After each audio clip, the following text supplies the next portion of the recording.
You'd like to be on the board? I'm good. I'm They real give it to good. anybody. We can use a guy like How you you. doing, Coach? Good, guys. How you guys doing? Good. Sir. You guys got some new shirts on, new gear coming out of that, huh? That's what you just said. Yeah. That's pretty impressive right there. It really is. We appreciate your attention to detail. Yeah. No, I don't miss much up here. No, it's you guys. It's certainly been a challenging season. It's been a frustrating season. It's been kind of a, in some ways, unparalleled season. But we've got a chance to play another football game. You know, it's a Thanksgiving Day, Thanksgiving weekend game, Friday, in San Diego. You know, one thing I'll say about this team, in this coaching staff, it's been a bounce back group. You know, we may not have been able to bounce back enough, but we have bounced back. You know, I think of some of the moments, you know, that you said this season, did that really happen? Did that really just happen? And there's been so many of those.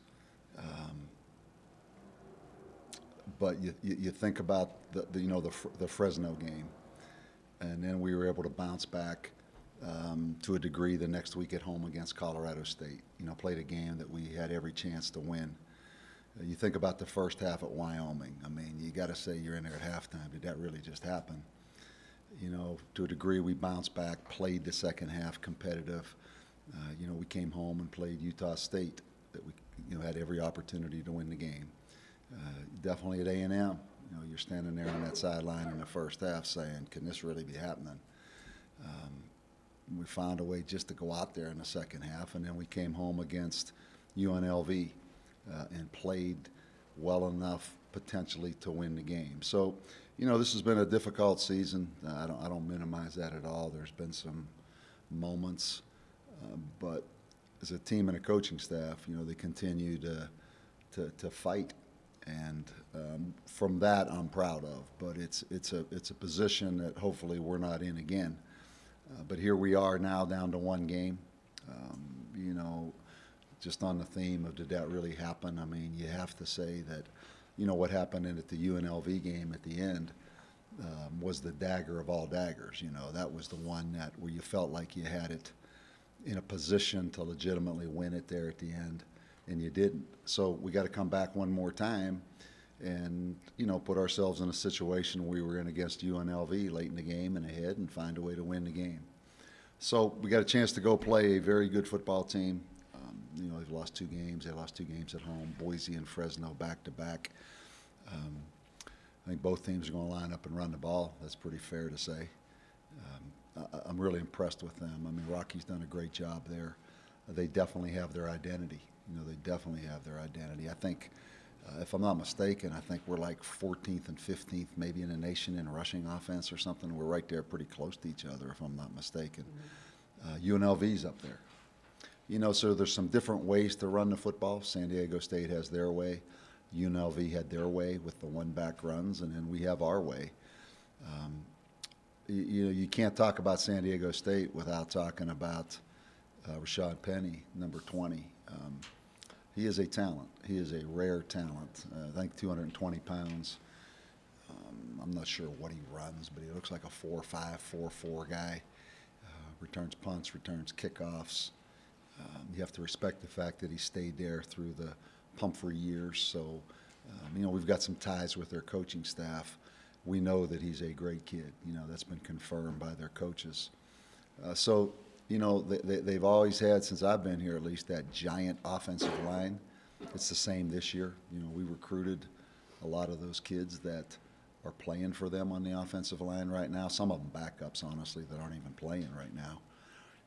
But they're impressive. They're impressive. And we've got to rally.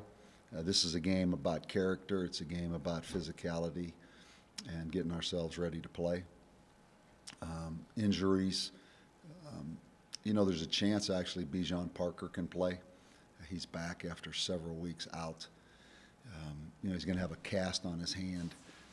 So I don't know how that works, you know, trying to tackle 20, 29, and 22, not to mention the receivers, but he has a chance to play. Stanley Barnwell's a little bit better. He may get some snaps. Kenneth Maxwell, actually, we got him back a little bit against UNLV, which helped because we put Jake Roshiller back at free safety which is not his natural position. Tavaka, our backup quarterback, is back. He practiced today. McCorley's out. We won't get McCorley back. We've got enough guys to go play this game and win this game, and that's what we're gonna try to do, is play our best game Friday in San Diego. Rick? You kind of mentioned this, but last year when Puffrey went out, there was obviously no drop-off. When who went out? I'm sorry. When Puffrey went out last year, Yeah. there was no drop-off, obviously, because Penny came in. Is it kind of the same thing with Washington? It is. It is. I mean, you look at 29, 20 and 29 are back there on kickoffs. And it doesn't, you better kick it out. Because either one of them. And then you look at 29 when he comes in the game, and you look at 22 when he comes in the game. They've got that tailback thing going pretty good, and it's impressive. And the one commonality to it all is the offensive line. It's a big, powerful, strong offensive line. They take little splits in there, and that tailback's back there deep, and he's going to be coming downhill on you. And then the quarterback manages it. But to your point, they have really good backs and depth at running back. Coach, as far as you were talking about how this year has been just a strange year, like all your years of coaching, have you had a year like this one, or is this unique? Yeah, I mean, it's unique because of some of the dynamics. When you say, did that really just happen, it kind of goes to some off-field things that you say, did that really just get said, and did that really happen? It's been that kind of situation, So it's just unique. It is unique. But now's not really the time. I've talked to our players about that. I said, human nature for everybody, even when it's going well, is you want to get on to the next thing. The human spirit always has you looking to what's next. If you're playing well, it's that way. If you're playing poorly, it's that way. As coaches, you're wanting to fix things. Not yet, though. Not yet. We've got another game Friday. After the game Friday, us moving forward as coaches, we'll address things. Players have to address things moving forward. So my point is, now's not the time to talk real big picture. But it is human nature that you're always thinking about the next thing, and that's the message I've given to our football team. Our next thing is to go play a game Friday in San Diego. Coach, does a win against San Diego State soften a blow this season at all? Absolutely. A win against UNLV would have softened the blow. It always comes down to winning a game. It always comes down to winning a game, and that's why it haunts you so much when you have one snatched away from you at the end. That's the great thing about athletics, is with all the dynamics and all the things, if you can just win the game, everybody feels better. So yeah, absolutely. It solves some of the body punches that you've taken, for sure. Henry? Coach, it's not too private. The feeling you had in you with 1:11 left in the game the other night, Yeah. and then the feeling when they drove down and took the lead. Yeah, I'll tell you exactly, Henry. They got the ball back with 1:11. They had 3 timeouts. That's the number one thing that was in my mind. So I know time was not going to be that much of a factor, quite honestly. They had 1:11 and 3 timeouts. That's an eternity. The second thing that resonated with me was at the end of the first half, when the quarterback took off on that quarterback draw for 83 yards. And it was like the fastest guy on the field, that he could score every time he took off. He was that fast. Those 2 things were what was in my mind. And, we talked about different things we were going to do. Would we put what we call quarter people in there, 3 down linemen, 6 DBs, and play more of a, not prevent, but that package of things. And we were just afraid going back to Fresno State, if you remember at the end of the first half. Fresno State's quarterback took off against a 3-man front in that package and ran for 50 yards. So I'm like, okay, we can go to it, but not yet. Let's just go play. They got 3 timeouts. We need to play. This is like it's 5 minutes left in the game. Let's not, get back on our heels here. So it was all about the X and O's of time was not that significant and the quarterback being that explosive running. So we decided to go with what we call cheetah, which is 4 down linemen, 2 linebackers, 5 DBs, but a corner at nickel. And we played the first 2 plays. You know, we're in a man-free thing. We pressured him. He runs the first time. They call timeout. Then he runs the quarterback draw, just like we thought. They don't make it. Call timeout again. Now it's 3rd and 3 or whatever it is. They throw the little stop route over in front of their bench on Lilly. And if I second guess myself, it would be at that situation. Now there's 50-some seconds left. They only have 1 timeout now. That's still a lot of time, but they only have 1 timeout. Maybe gone more of a heavier safety defense then. But you come back to the very next play was the play they hit 10 down the seam. We got pressure right in his face. I mean, the kid just throws it up. We've got Burrell on number 10, who's our best coverage guy. And we have Jake Rothschilder, even though he's out of position because he had to play safety, coming across, doubling him. And the ball just sticks in there, and then he drags us down to the 10, or whatever, not the 10, but down. You know, so, and then there's the numbness of saying, this just happened. The numbness of they just scored. I've been in those situations a couple other times. It is a nightmarish situation when that happens. So that's it. You know, it's all about X and O's. It's all about strategy, and then it's numb. It's numb when it happens to the point of physically you could be nauseous over it. And the thing about those, without continuing on, is they never leave. They never leave. You know, I can go back to 1999 playing Purdue down in West Lafayette. I can go back to 2000 playing Michigan State up there, and we had them 4th and 12 on their own 35, 4th and 12. I mean, I can go back to all of them and think through everything I've just told you to absolute in-depth of what you're thinking, why you did what you did, why you called what you called. And when it doesn't work, you second-guess yourself because you feel responsible for it. When's the last time you ever seen one of your toughest players get dragged 20 yards? You know, that kid was unique. He was 220 pounds. I think it's Darren Woods Jr. is his name, number 10. That happens, you know. I mean, Burrell was in coverage, right? And just as he's in great coverage, great position. Just as he turns, the ball comes out of nowhere. He never saw the ball, and the ball sticks the kid in the chest. Now Jake goes over the top, and now it's just, okay, can we get this big guy down? Tough, tough, tough. Win or lose on Friday, the season's over. What are your plans after the game on Friday? On Friday? You You talking about long range? Yeah, like the next few weeks, a couple of months. Well, first of all, we leave from San Diego recruiting, you know, so right off the bat, we've already planned who we're going to see, that kind of thing. I'm going to come back to Albuquerque with the team. You know, I've got some things I have to tie up here, like you always do, and then it's full on trying to fix.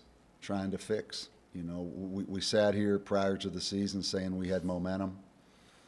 We all talked about how maniacal you had to be and how intense we were about keeping the momentum. Well, we've lost the momentum. So we've got to find a way to regain momentum, and we got a lot of things to fix. How about just getting away? When does that happen for you, Coach? I mean, you know, it's been a long season to grind. Yeah. Talk about it. I mean, don't you just want to exhale and get away from it all for a little bit? Absolutely. But, you know, the unfortunate thing is we're not playing in a bowl game. So you're going to get a little time over Christmas. But that time is painful. You know, that's the thing about this profession. You know, if you don't win, everything feels different. And you're going to get some time over Christmas, but you really have to sit there and watch other people play in a bowl game. I'm going to have to watch somebody else play in our stadium in a bowl game. So you're going to get your time away, you know, but, you know, that's your responsibility. That's what it is. And as I said many times, you get paid well to do this. One thing you know, there's nobody feeling sorry for a head football coach. And that's what it is. And that's why I say, Bob, it's human nature that we all have that itch. I want to go fix things right now, long term. But now's not the time to fix things long term when you play a game Friday. And I think that's the piece of this. That you just have to, you know, you have to wait till the right time to do things. Is the thing with Gary Hughes resolved the league play? Absolutely, yeah, he's back. Coach, Marty? Since I'm asking this question, probably the next time you're going to see you is on signing day February.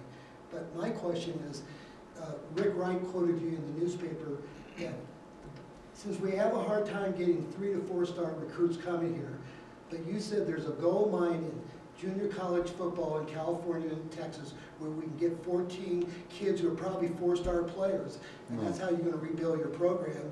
And obviously, is your biggest need is to go into the junior college ranks to get a running back? Well, yeah, I mean, that is a piece of it.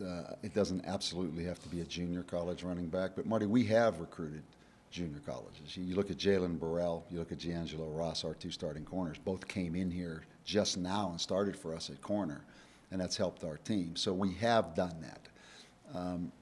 You know, I don't want to be totally that. You know, I want guys that are going to be in the program for 4 and 5 years. So you try to balance that. But, you know, if you talk about specific things we need, yeah, we need some running backs. But before that, we need offensive linemen. We need offensive linemen. So, yeah, our first few weeks in recruiting are significantly heavy towards junior college recruiting. And that's why we'll leave out of San Diego to go to those places. So we start right off with junior college because we have 8 mid-year scholarships. I mean, that's a significant number of new players that are coming in January. So that's our first priority right there, those 8 mid-year slots that we have. Coach, could you just talk about Rothschild being a little guy, but he's going to end up leading the team in tackles for the season? Yeah, he's an unbelievable kid. And not to embarrass him, if you'd have seen his devastation in that locker room after that UNLV game, because he was the deep safety that came across and really misjudged the ball and misjudged where the receiver was as far as like field awareness. And he just hasn't played back there in that middle safety much. He's been up on the line as a nickel for us all year, and he got put back there. But he took that very personal, very personal. And we spent a large part of the last 2 weeks, last 2 days, just bringing him back from it, just to show you how much he cares. And, you know, it's ironic, but he started at safety, and his brother Kyle started at nickel in this game. So we had 2 Rothschilders against UNLV out there playing. He's an unbelievable kid. As good a kid as I've ever coached. And I think if you had to be in that locker room to see just how personal that was to him, what happened, and it wasn't his fault. It was that's just football. Lamar said the team Thanksgiving dinner has always been a nice thing.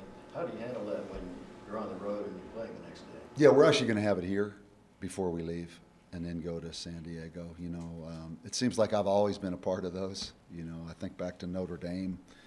We'd play USC, and all the families from California would come, and we'd have Thanksgiving dinner at the hotel. I mean, you've always made special arrangements, but we will meet Thursday morning, and then have Thanksgiving dinner here, then get on the plane and go to San Diego.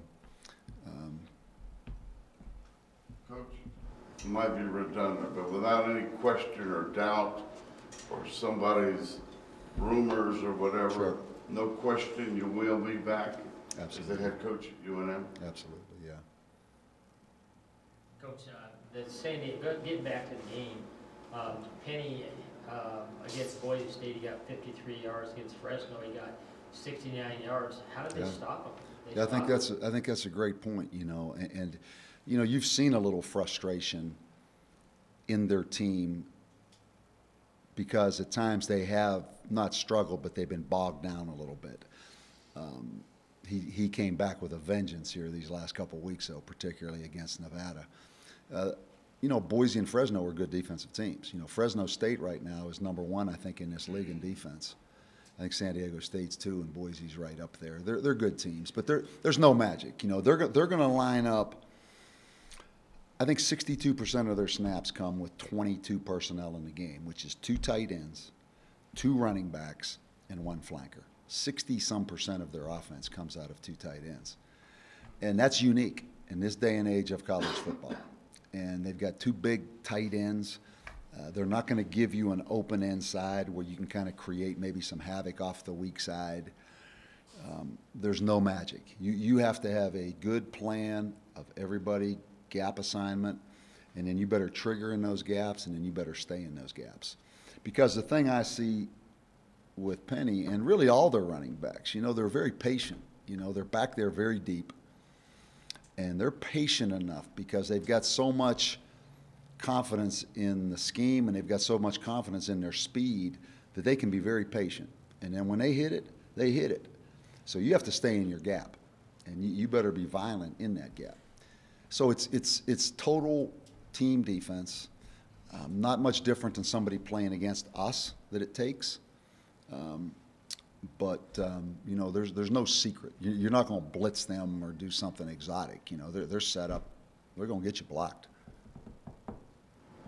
Coach, the offseason, the way you approach it, is it more a sense of urgency after a season like last year where you're trying to sustain a momentum, or is it, do you feel more sense of urgency after a year like this? I think it's exactly the same. You know, always the narrative changes. Every year there's a different narrative, but you attack each one. You attack each one. You know, and you know, I talked to our team after last season. You know, I said, when you win 7, you're still kind of just a conversation. And I said, now when you win 9, the next step is really hard. The next step is really hard. And that has, I'm not going to tell you everything I told them about it, but it's come completely true. When you win 9 and then try to go to the next step, it's a very difficult step to take. And we haven't done a very good job of it. How close are you with Rocky Long, and have you guys had discussions about his time at UNM and your time here? Yeah, absolutely. You know, Can and you I'll, fill this in? no, I'll keep that private. You know, I have, I think we're close. Not that we're social friends, or we just haven't been around each other a lot in those kind of situations. But close. You know, I've shared things with him, and he's shared things with me, a lot of things. And I've got great respect for him, and he's a heck of a coach. He's a heck of a coach. But yeah, I respect him and I respect his opinion, and we have shared a lot of things that probably a lot of other people wouldn't quite understand the dynamics of things. What makes him a good coach? He is what he is. You know, he stayed with being the defensive coordinator, so he's going to take that side of it and just coach the defense. And he's going to have an offense that fits his defense by lining up and being physical. And he's got the kind of personnel now at San Diego State where you can line up in a pro-style offense and 2 backs and be good enough to just grind on people. And he's a good coach because he stayed consistent in what he's believed. And he hadn't changed. He hadn't changed. All right, guys, anything else? Good? All right, man. Thank you, guys. Appreciate you guys.